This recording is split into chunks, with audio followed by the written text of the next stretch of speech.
자, 우리 저 한번 따라하시다. 우리 제목을 한번 같이 읽겠습니다. 함께 기뻐하십시오. 예, 여러분, 기쁨이 있을 때만 기뻐하면 우리 삶이 그렇게 별로 기쁘지 않아요. 이 세상은 이 고해와 같다 그러죠. 그러니까 이 기쁨보다 고난이 많은 세상이 이 세상이에요.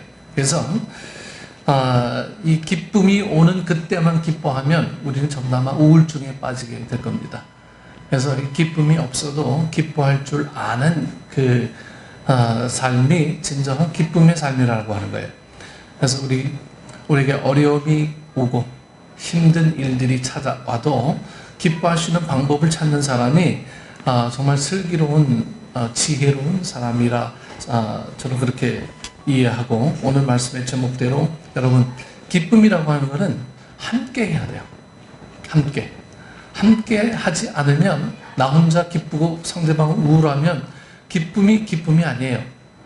이 기쁨이 오히려 좀 이상한 사람 취급받게 되는 그 모습으로 비춰지게 됩니다. 그래서 기쁨이라는 것은 함께 해야 돼요.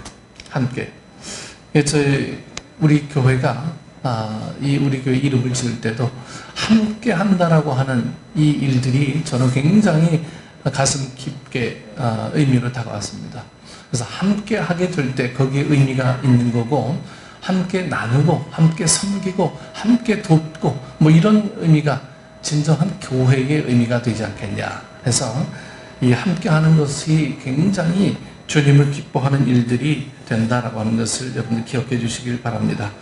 오늘 주님의 기쁨이 이 자리에 계신 여러분에게 임하기를 소원합니다.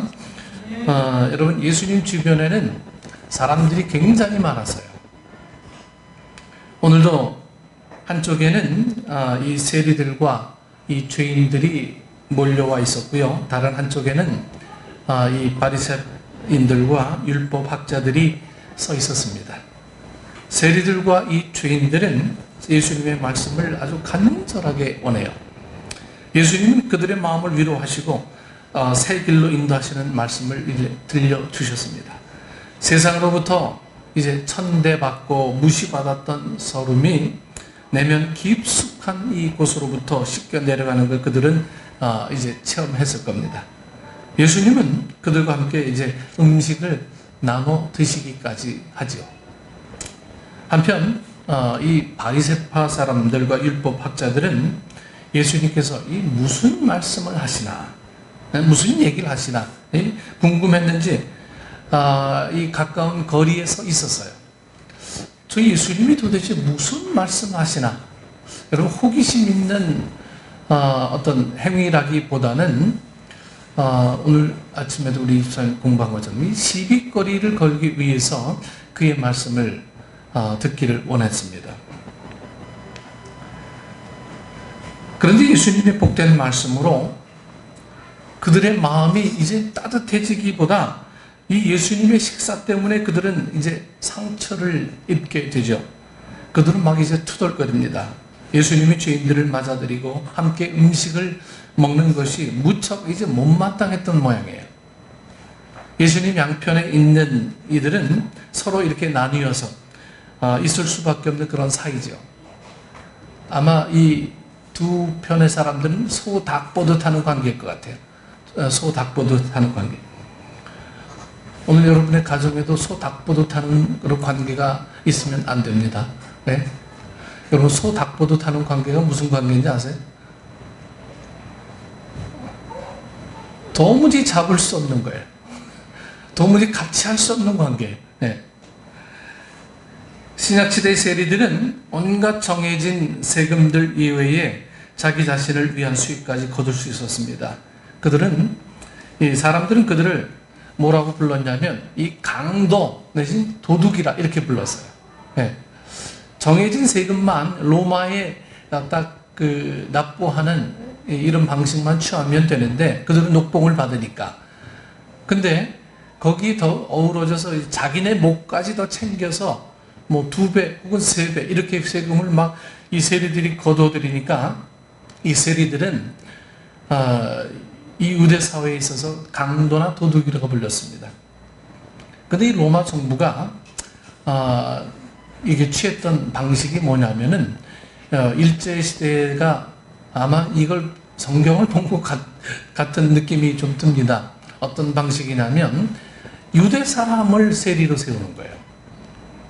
자기네 사람, 나라 사람을 세워서 자기네 사람으로 하여금 세금을 거둬들이게 만들어서 그들과 하여금 적대감을 갖도록 만들게 되죠. 우리 일제시대에도 이 경무관 하면은 여러분들이 저 밀정 보셨습니까? 밀정 보고 암살 보면은 경무관들 나오죠. 그 경무관들 보면 전부 다 한국 사람들, 조선 사람들이에요. 그 사람들이 다 한국 사람들을 잡아놓고 고문하고 독립투사들을 전부 다 잡아들이고 하는 일들을 그들이 벌이잖아요. 여기 마찬가지로 유대인들이 이 세리의 역할을 맡게 되죠. 그러면서 세리가 자기의 부도 챙기고 로마 정부에다 세금도 납부하고, 그러면서 유대인들에게 이 세리는 완전히 강도 도둑놈들 이렇게 취급받아서 그들의 사회에서는 완전히 차단된 채 산 사람들이 바로 이 세리들이었습니다. 신약시대의 사람, 이 세리들은 온갖 정해진 세금 외에 아마 이 세금 내는 것 외에 훨씬 더 많은 것들을 거둬들였나 봐요. 게다가 그들은 이방인들을 섬기고 만났기 때문에 종교적으로 부정한 사람들로 여겨졌습니다. 이 로마가 신봉하는 그 사람들을 만났고 그들의 신들을 섬겼기 때문에 이들은 종교적으로 또 사회적으로 완전히 유대인들과는 굉장한 적대감에 있는 사람들이 바로 세리들이었죠. 죄인들 중에도 가장 무시당하는 으뜸 죄인들이 바로 이 세리들이었습니다. 돈 걷는 사람들이었어요. 옷을 찢으며 회개하고 또 회개해도 모자랄 사람들이었습니다. 바리새인들과 율법학자들은 저들과 정반대편에 있는 그러한 사람들이죠. 종교적으로나 사회적으로나 이제 전혀 흠이 없는 사람이에요. 행실로만 따진다면 한마디로 이 바리새파 사람들, 율법학자들은요, 회개할 필요가 없는 의인 99에 해당하는 사람들이 이 바리새파 사람들, 율법학자들이었어요. 왜? 말씀에 떠나서 살지 않으니까. 말씀에 꼭 붙잡혀서 사니까.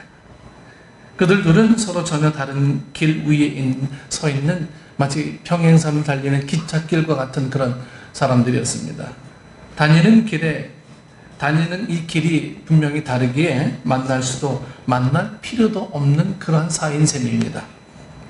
당연히 한 식탁에서 같이 식사를 나눠 먹는다는 것, 여러분 이거 상상할 수조차 없는 끔찍하고 아주 모욕적인 일이 이 바리새파 사람들, 율법학자들이 했어요. 어떻게 감히 이 죄인 중에 아주 괴수라 이 불리는 이 세리들과 어떻게 밥을 같이 먹어? 어떻게 식사를 같이 해? 근데 예수님이 그들이 가장 멸시하는 세리들과 같이 식사를 하신대요. 그러니까 이 바리새파 사람 율법학자들이 예수님을 보고 도대체 뭘로 생각하겠습니까? 저 사람 도대체 뭐야? 저 사람 도대체 뭐예요? 저는 이 목회하면서 이 식탁 공동체를 굉장히 중요하게 여기는 사람입니다. 식탁 같이 먹는다라고 하는 것은 한 식구라고 하는 의미예요. 그래서 이 같이 먹고 같이 생활하는 것, 여러분 이것이 바로 초대교회의 가장 중심이었습니다. 초대교회 처음 교회의 가장 중심이 바로 같이 먹는 데 있었어요. 그래서 이 식구라는 개념들을 굉장히 좀 이 소극적으로 생각하는 게 아니고 좀 적극적으로 생각합니다. 식구라고 하는 것은 같이 먹는 거구나. 교회에 같이 식사를 하는 것. 매일 같이 먹진 않지만 같이 먹고 같이 나누고 이런 거예요. 이게 정말 식구의 개념이 아닌가. 초대교회가 이 식구 개념이 굉장히 강한 공동체였습니다. 그래서 먹을 것 이런 것들이 이 초대교회도 굉장히 이슈가 많이 됐죠. 먹는 문제 때문에 고린도 교회가 갈라지고 싸우고 이러지 않습니까? 그 먹는 것 때문에 상처받고 먹는 것 때문에 괜히 좀 파가 갈라지고 막 그렇게 되는 게 처음 교회였어요. 그런데 오늘 예수님은 바리새파 사람 그리고 이 율법학자들이 가장 죄인 취급하는 이 세리의 집에 가서 밥을 먹는데요. 사도행전에 보면 베드로 사도는 백부장 고넬료의 초대를 받고 그의 집에 갈지 말지 아주 고민을 합니다. 백부장 하면 로마 군인이잖아요. 지금 한 중대장 정도 되는 군인이죠. 유대인이 이방인 집에 들어갈 수 없었기 때문에 이 베드로는 심각하게 고민합니다. 내가 저 집에 가야 될지 말아야 될지. 그런데 베드로는 환상 가운데 율법이 부정하다고 규정한 동물을 잡아먹으라고 주님께서 말씀하시는 걸 이제 듣게 됩니다.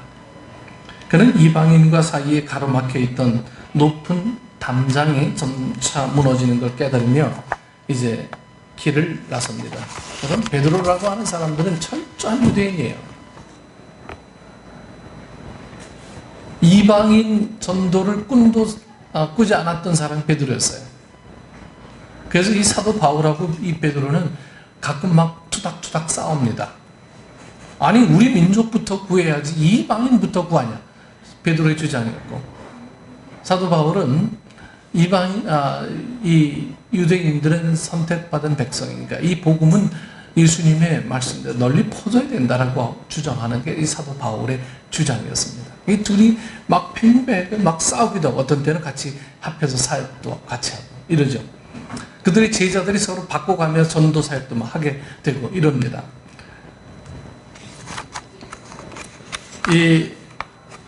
이 베드로 다녀온 이후에 이 베드로가 이제 고넬료 집에 다녀온 이후에 예루살렘 교회 회중의 일부는 베드로가 이방인과 함께 음식을 먹은 점을 들어서 이제 나무랍니다.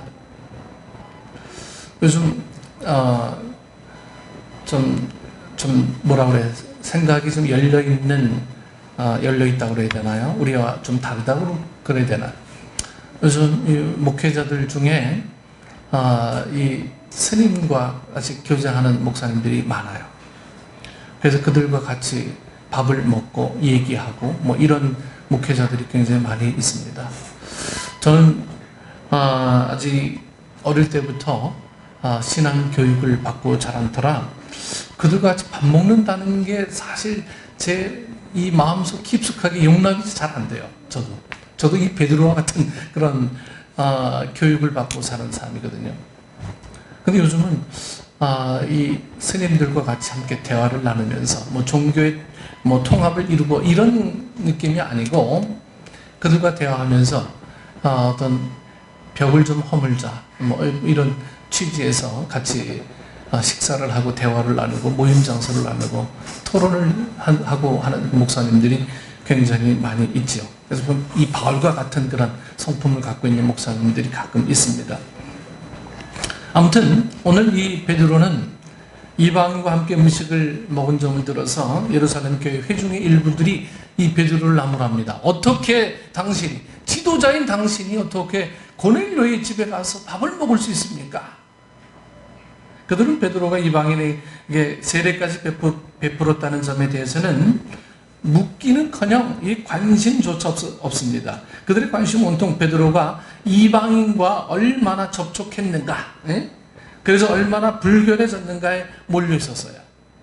아니 우리 지도자가 이방인과 같이 식사를 하고 그들과 같이 만나서 얼마나 불결해졌나.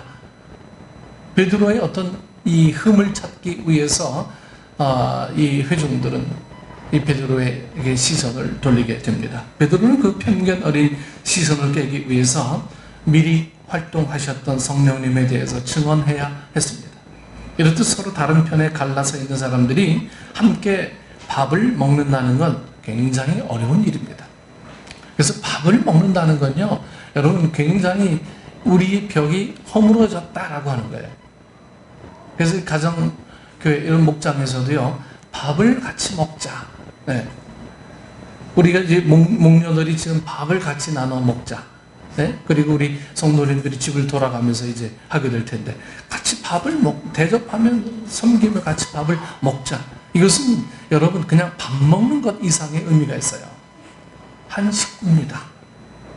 한 식구입니다. 우린 공동체의 한 식구입니다. 이게. 그래서 이런 식구의 개념들을 항상 피부치로 생각하시면 이 시대를 살아가는데 굉장히 좀 오해들이 많이 생기게 됩니다. 여러분 식구의 개념을 좀 넓히세요. 좀 포괄적인 식구를 좀 이해하시길 좀 바랍니다. 우리와 함께 먹는 사람들의 식구, 그 이웃의 개념들을 자꾸만 넓혀갈 필요가 있어요. 여러분 복음과 더불어서 우리의 개념들이 자꾸만 넓어지게 될 때에 이 복음의 능력들은 함께 넓어지게 되는 거지. 늘 먹는 사람과만 늘 먹어요. 여러분 별로 바람직하지 않습니다.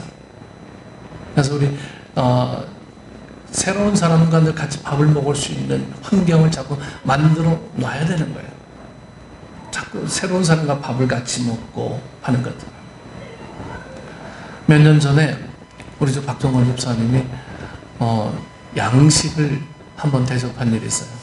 집에서 고기를 그냥 해서 그냥 접시에다가 이 나이프하고 이 포크하고 해가지고 준비해가지고 그냥 정성껏 이렇게 해서 대접한 적이 있습니다. 머릿속에 오래 남아있어요. 대접한다는 건 이렇게 대접하는 사람도 남아있지만 대접받는 사람도 평생 기억하고 있는 거예요. 평생 그 마음속에. 그 맛이 어떤지는 중요하지가 않아요. 그 대접하는 삶의 어떤 삶의 모습이 평생 남아있는 거예요. 오늘 오후에도 우리 밥을 같이 먹지만 여러분 땀을 뻘뻘 흘리면서 수고하는 이 식탁의 수고는 오늘 우리가 교제하는데 굉장히 중요한 도구가 된다는 거예요. 그래서 밥을 대접하고 섬기는 사람들 정성을 다해야 돼요. 정성을. 거기에 사랑이 들어가 있지 않으면 아무것도 아닌 거예요. 요즘은 우리 목장에 짜장면 대회 해가지고 2달을 그렇게 합니다. 왜? 나눔의 시간들을 대접하는 것 때문에 시간 뺏기지 마시라고 좀 그렇게 합니다. 나눔의 시간이 좀 적으면 좀 새벽 1시, 2시면 어떻습니까? 그래서 계속 같이 나누고 섬기고 이야기하고 이런 것들이 중요하죠. 아무튼 오늘 바리새인과 율법학자들 그리고 세리 이 두 부류는 같이 한 상에 앉을 수 없는 그런 사이였어요. 불가능한 사이였어요. 예수님께서 한쪽에서 투덜거리고 있는 바리새인들과 율법학자들을 당신 가까이로 부르십니다. 얘들아 이리 와라. 예수님의 권위는요 나이는 적지만 바리새인들 율법학자들은 보면 전부 다 여러분 영화 보면은 수염이 이렇게 콕 나고 머리에 못 쓰고 원피스 같은 거 이렇게 두루마기 같은 거 입고 아주 그냥 근엄하잖아요. 근데 예수님은 그들을 뭐라고 그러셨냐면 얘들아 이리 와라. 말도 안 되죠. 젊디 젊은 30살 30살 예수님이 그 장로들 같은 사람들 얘들아 이리 와 이렇게 부르시는 거예요. 성경은 분명히 그렇게 불러요. 이리 와라. 예수님은 그들의 불편한 마음의 근원을 이제 알아차립니다. 그래서 예수님은 오늘의 비유 이야기를 당신의 말씀을 들으려고 몰려든 이 세리들과 죄인들이 아니라 이 마음이 온통 짙은 어둠에 잠긴 이 바리새인들과 율법학자들을 향해서 이제 들려주십니다. 사실 일전에도 예수님은 이 불평하는 바리새인들을 불러서 얘기해 주시기 원했습니다. 레위를 제자로 부르시고 잔치에 앉아 식사하실 때에 바리새인들과 율법학자들은 이 예수님이 이 세리와 죄인들과 어울려 먹고 마신다고 막 불평했습니다. 그때 예수님은 그들에게 당신께서 오신 이유를 이렇게 말씀하셨어요. 누가복음 5장 31절 말씀에 건강한 사람에게는 의사가 필요하지 않으나 병든 사람에게는 필요하다. 누가복음에서 향유 옥합을 깨워서 예수님께 바친 여인의 이야기의 배경은 이 바리새인의 집입니다. 바리새인의 집에서 이 향유를 깨서 예수님의 머리에 부었죠. 그곳에서 예수님 발에 부었죠. 그래서도 예수님은 그들에게 비유의 말씀을 막 들려주십니다. 그 이후에도 예수님은 바리새인들과 대화하시고 그들과 함께 계속 식사를 나누셨어요. 한 번은 어쩌다가 봐줄만 했는데 예수님은 계속 찾아가셔서 이 세리들과 함께 식사하시는 거예요.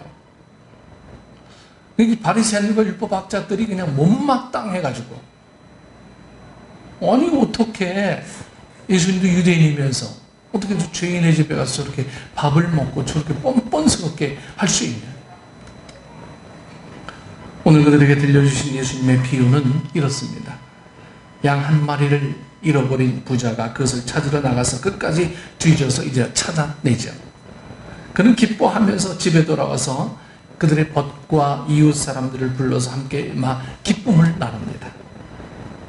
또 한 드라크마를 잃어버린 가난한 여인이 등불을 켜고 온 집안을 다 뒤져서 빗자루로 다 쓸고 샅샅이 뒤져서 그 잃은 드라크마를 찾아내죠.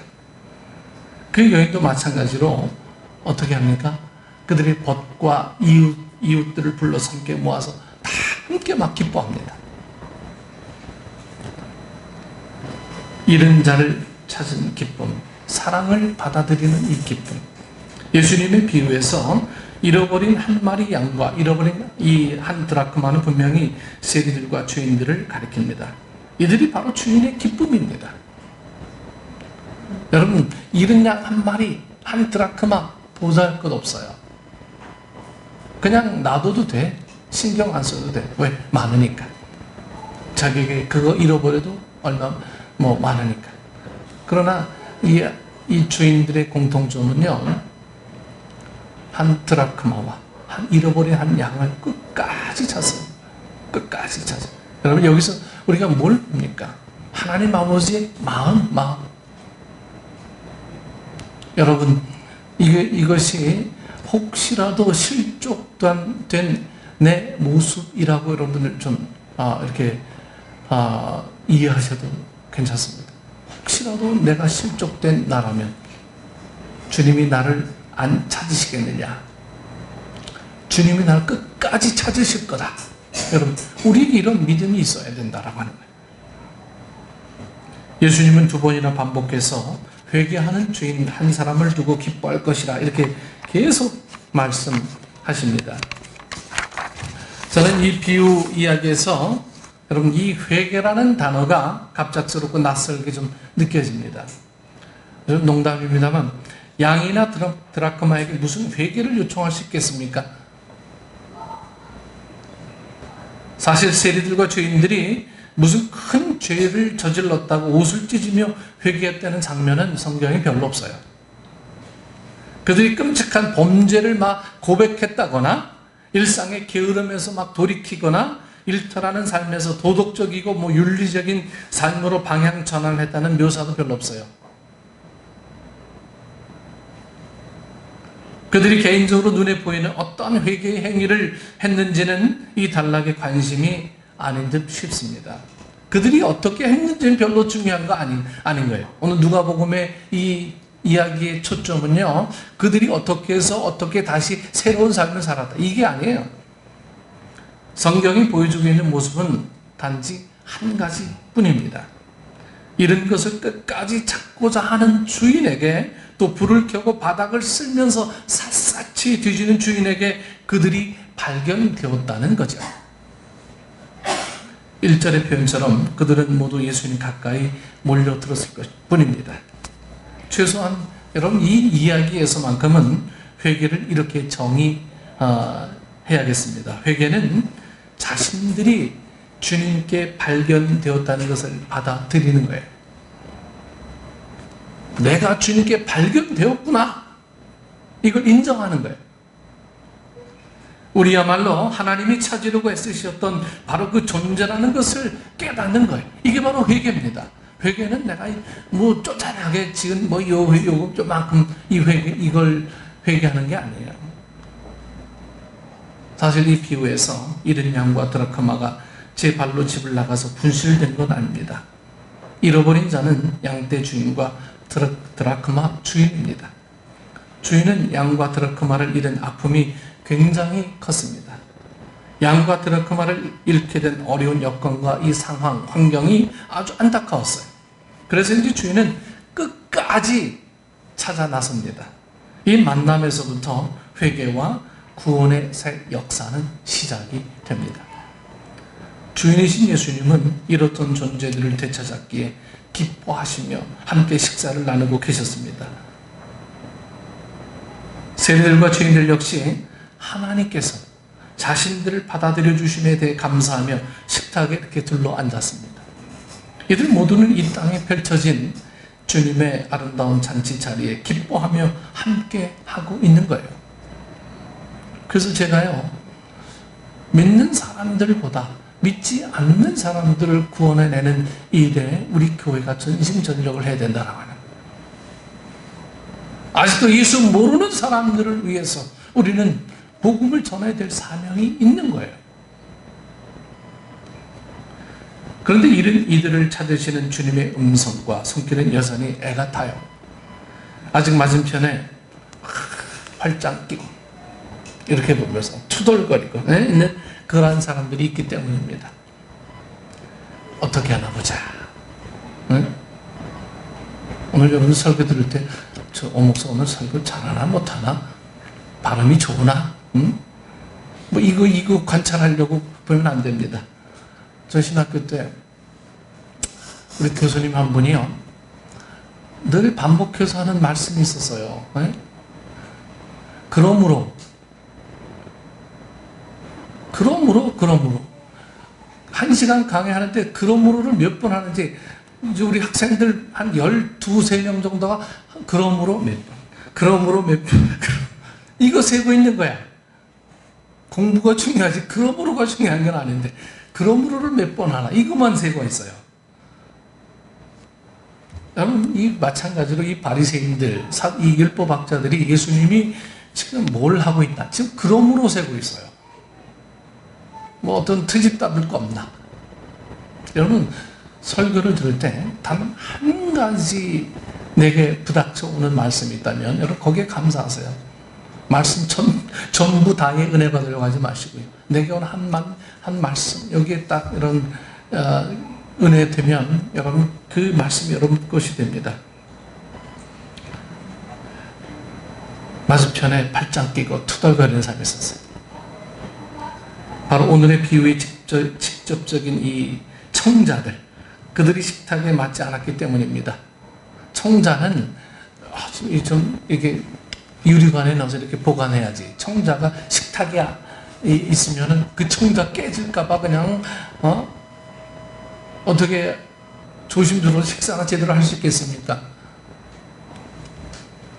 마치 청자 같은 이조백자 같은 그 존재들이 이 식탁 가운데 떠 있으면 다른 사람들이 불안해서 식사를 못하는 거예요. 그들은 더 이상 주님께 다가오지 않는 고집불통들입니다. 아주 고집불통들이에요.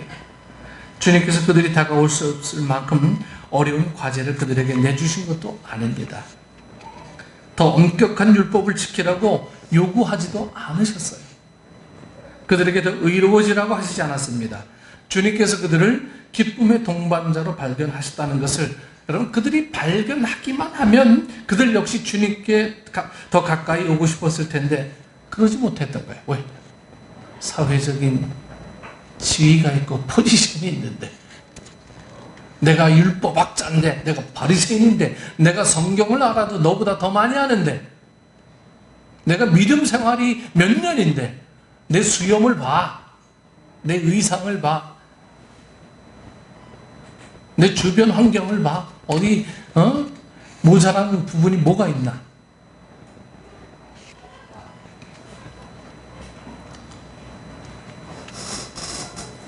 주님은 단지 기쁨의 자리에서 그들이 함께 기뻐하기를 원하셨지만 그들은 함께 하지 않았어요. 아니, 못했죠. 같이 앉는 순간 저 세리들과 죄인들처럼 낮고 천한 자리로 뚝 떨어질 것이라고 여겼을 것입니다. 마치 다시 마음 잡았다고 떠들어대는 전직 불량배와 어울리려는 자녀를 보는 부모의 어떤 심정이랄까요? 도저히 세리들과 같은 자리에 앉는 걸 인정할 수 없었을 거예요. 아니, 내가 어떠한 사람인데 세리들, 죄인들하고 같이 밥을 먹어. 저들은 자신들과 일체 무관해야만 하는 사람들이니까 이 생각이 머릿속에 있는 거예요. 주님은 투덜거리는 바리새인들과 율법학자들에게 이 비유 이야기를 들려주시면서 어떤 마음이 여러분 섰을까요?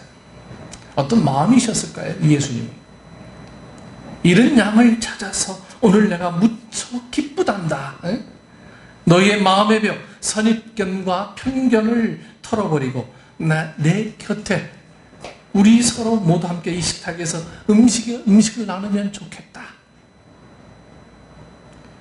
앞서 말씀드렸듯이 불평하는 바리새인들과 율법학자들에게 주님께서 다가가신 게 한두 번이 아닙니다. 주님은 찾고 경청해 주시고 답변해 주시고 식탁의 자리로 부르셨습니다. 그런데 그들은 점점 더 뒤로 물러났습니다. 그들의 이유는 분명했어요. 주님과 함께 앉아 있는 주님이 잃었다 찾은 양들이 아주 신경에 거슬렸거든요. 이렇게 그들은 양뿐만 아니라 주님과도 점점 더 멀어지게 됩니다. 편견과 아집 속에 서로 오갈 수 없는 사이가 되어버린 사람들, 그 한가운데 주님께서 서 계십니다. 우리 주님께서 원하시는 건 이 편 저편 모두가 다 이 무장해제하고 서로 사람과 사람으로 따뜻하게 만나는 것인데 참 어렵죠. 참 어려워요. 한없이 받아주시고 품어 안아주셨건만 자기 선입견에 걸려 넘어지는 수많은 오늘의 바리새인들과 율법학자들을 보면서 주님은 또다시 말씀하십니다. 나와 함께 기뻐해 주십시오. 잃었던 내 양을 찾았습니다. 주님께서는 오늘도 곳곳에 기쁨의 식탁을 마련하시고 멀찍이 쳐다보는 있는 이들을 우리 식탁의 자리에 초대하십니다. 나랑 서로 섞일 수 없을 것 같은 너의 곁에 자리를 마련하고 부르십니다. 서로 모습이 달라도 생각이 달라도 교파가 달라도 서로 이것저것이 다르고 또 달라도 우리는 주님의 식탁에서 같이 음식을 나눌 수 있습니다. 같이 마음껏 웃고 조금씩 마음이 따뜻해지고 서로 위로가 되어주고 아름다운 미래를 향한 꿈을 함께 꿀 수가 있습니다. 우리는 주님께서 잃었다 찾은 바로 그 양이에요. 우리는 발견된, 선택돼서 발견되어진 잃어버린 양입니다. 잃어버린 드라크마예요. 동시에 기뻐하시는 주님과 함께 기뻐하며 식탁의 교제를 나누고 있는 주님의 벗과 이웃 사람들입니다.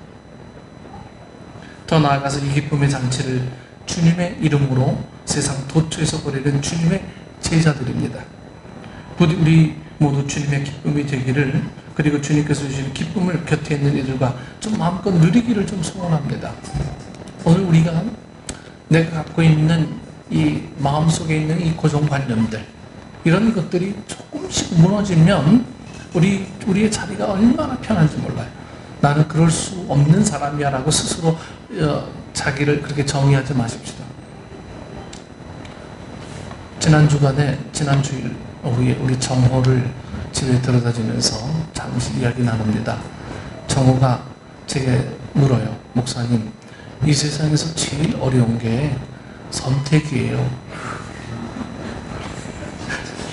얘가 무슨 차원 높은 얘기를 하나. 왜 선택이 제일 어려워? 그랬더니, 목사님, 이것도 갖고 싶고 저것도 갖고 싶은데 둘 중에 하나만 가져야 되니까 선택이 너무너무 힘들어요. 이렇게 제게 얘기해요. 그래서 제가 다시 물었습니다. 선택이 왜 어려우냐? 그랬더니 머릿속 가만히 생각하더니 욕심 때문에요. 그 욕심 조금 내려놓으면 선택이 쉽잖아. 근데 그게 말처럼 안 돼요. 그래. 그게 생각처럼 그렇게 안 된대요. 네. 그래서 기도해야지. 그래서 주님이 필요하잖아. 주님께 고민하면서 한번 갔을 거예요. 네. 여러분, 우리 세상에도요, 살아가는 세상에도 이 선택이 어려운 시대 우리가 분명히 살고 있습니다. 이걸 선택해야 될까, 저걸 선택해야 될까, 이 남자를 선택해야 될까, 저 남자를 선택해야 될까, 네? 어떤 걸 선택해야 정말 좋은 삶을 살아갈 수 있을까 고민에 빠져 있어요. 하지만 여러분 좀 내려놓으십시다. 이 바리새인들, 율법학자들은 자기가 정해놓은 선택의 길을 모든 사람에게 요구하는 거예요. 자기가 선택하지 마세요. 그냥 욕심 내려놓고 주님께서 마련하신 축복의 길, 주님께서 열려놓으신 식탁의 자리 좀 내려놓고 나가면 그것이 우리 삶 속에 가장 은혜스러운 삶이라고 하는 거예요. 은혜스러운 삶이에요.